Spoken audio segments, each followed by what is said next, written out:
राष्ट्रीय बौद्ध सम्मेलन में हमारे पत्रकार साथी हैं, हमारे मित्र हैं, छोटे भाई हैं नीरज पटेल पहुंचे थे। बड़ा दमदार उनका भाषण हमेशा से होता है, तो हमने सोचा कि आज पत्रकार आपस में इंटरव्यू कर लेते हैं। तो नीरज भाई, क्या सोच रखा है आप लोगों ने? अब तो बाबा के नाक के नीचे 50,000 लोगों ने बौद्ध धर्म अपना लिया, कैसे करके छोड़ोगे? बाबा की नाक के नीचे क्या कहें भाई, एक संयोग की बात है कि वो यहाँ से विधायक चुने जाते हैं, यहाँ से सांसद चुने गए। बाकी तो बौद्धमय धरती है, बगल में कुशीनगर है, तो हम तो बुद्ध की धरती पर आए हैं, बाबा की धरती थोड़ी है। ये बाबा तो संवैधानिक प्रक्रिया से, उसी बाबा साहब के दिए हुए संविधान से संवैधानिक प्रक्रिया बनी, उसी से एक संवैधानिक क्षेत्र बना, संसदीय क्षेत्र, विधानसभा क्षेत्र, वहाँ से चुन करके आए हैं। तो वो तो खुद ही बाबा साहब की बदौलत आए हैं। नहीं, उनका जो कहना है, आप और हम रोज देखते हैं, रोज हम सुनते हैं, वीडियो भी बनाते हैं, चलाते भी हैं।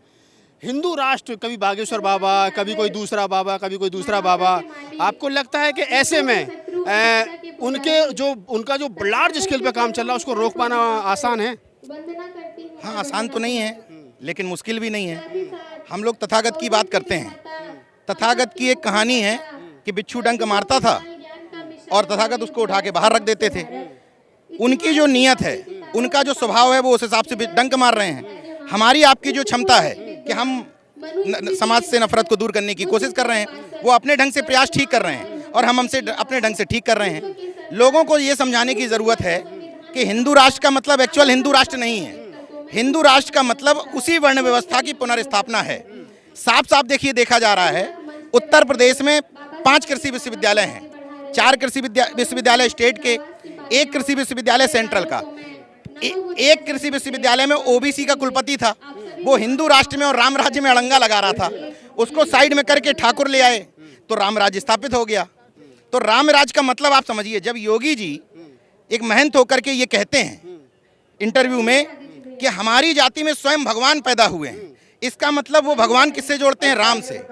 और राम के राज्य को वो स्थापित करना चाहते हैं, मतलब ठाकुर राज्य स्थापित करना चाहते हैं, और वो उत्तर प्रदेश में दिखाई भी दे रहा है। जितनी जल्दी लोगों को समझ में आ जाए, इसलिए मैं कहता हूं कि उसको हिंदू राष्ट्र मत कहिए, उसको आप सवर्ण राष्ट्र कहिए, ब्राह्मण राष्ट्र कहिए, ठाकुर राष्ट्र कहिए, राजपूत राष्ट्र कहिए, राजा का राष्ट्र कहिए। उसी तरह का राष्ट्र वो निर्मित करना चाहते हैं, जिसमें जैसे आप देखिए, पूरे पूर्वांचल में कहा जा रहा है कि माफिया खत्म हो गए। हकीकत बात यह है कि मैं भी उत्तर प्रदेश का रहने वाला हूं, मुझे भी खुशी होती अगर बाबा अपनी जाति के माफियाओं को भी निपटाते। ये बात सही है कि ब्राह्मण भी माफिया निपटा दिए और मुस्लिम तो निपटा ही दिए, वोट बैंक बढ़ता है, मगर धनंजय सिंह आपकी ही सरकार में, उसकी पत्नी जिला पंचायत अध्यक्ष जीत जाती है, विनीत सिंह एमएलसी हो जाता है, विनीत सिंह का ड्राइवर जिला पंचायत अध्यक्ष हो जाता है, ब्रजेश सिंह की रसोईया ब्लॉक प्रमुख हो जाती है, ब्रजेश सिंह का भतीजा विधायक हो जाता है। तो और किस राजा, मतलब पूरे प्रदेश में बीजेपी के खिलाफ लोग कहते हैं कि बीजेपी की वजह से हमारा उत्पीड़न हो रहा है। अकेले राजा भैया के क्षेत्र में बीजेपी का कैंडिडेट कहता है कि राजा भैया हमारा उत्पीड़न कर रहे हैं। इसका मतलब है कि आपके नज़र में आपकी स्वजाति लोग माफिया नहीं है, और अपने माफियाओं का राज्य स्थापित करना ही आपका असली टारगेट। नई संसद के अंदर वो राजदंड स्थापित करना, यानी कि भारत में डॉक्टर बाबा साहेब अम्बेडकर के संविधान को खत्म करके, प्रजातंत्र को खत्म करके, ये लोग देश के ऊपर दोबारा से राजतंत्र थोपना चाहते हैं। ये चाहते हैं कि आपके आने वाले बच्चे फिर से गुलाम बन जाएं। मैं आप सबसे पूछना चाहता हूं, क्या आप अपने बच्चों को फिर से गुलाम देखना चाहते हो? नहीं देखना चाहते ना, तो इस लड़ाई को लड़ना होगा, इस लड़ाई को लड़ना होगा। एक तरफ इन्होंने एजुकेशन को महंगा करके पढ़ाई छीन ली, दूसरी तरफ सरकारी संस्थानों को प्राइवेटाइज करके इन्होंने एक एक करके सारे सरकारी संस्थान प्राइवेटाइज कर दिए, और जो सरकारी संस्थान प्राइवेटाइज हो गया, वहां आपका रिजर्वेशन खत्म, आपकी नौकरी खत्म। हमें अपनी अर्थव्यवस्था भी तैयार करनी होगी।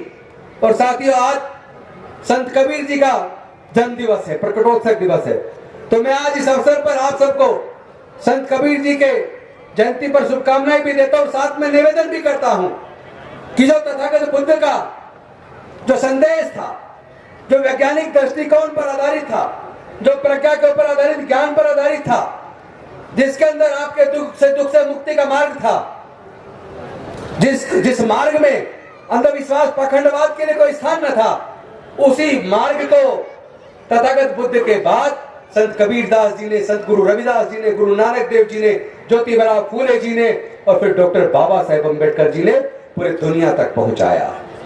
आज आपको वैज्ञानिक दृष्टिकोण अपनाना होगा, अंधविश्वास पाखंडवाद छोड़ना होगा, अच्छे बुरे का अंतर पैदा करना होगा। कौन लोग हैं वो जिन लोगों ने जातियां बनाई, इस बात को पहचानना पड़ेगा। वो कौन लोग हैं जिन्होंने जातियां बनाई, जिन्होंने वर्ण व्यवस्था बनाई, जिन्होंने हजारों साल तक हमारे बच्चों के पढ़ने लिखने पर धार्मिक बंदिश लगाई। कौन लोग हैं वो जिन्होंने हजारों साल तक हमारे बच्चों को व्यापार से वंचित रखा, संपत्ति से वंचित रखा।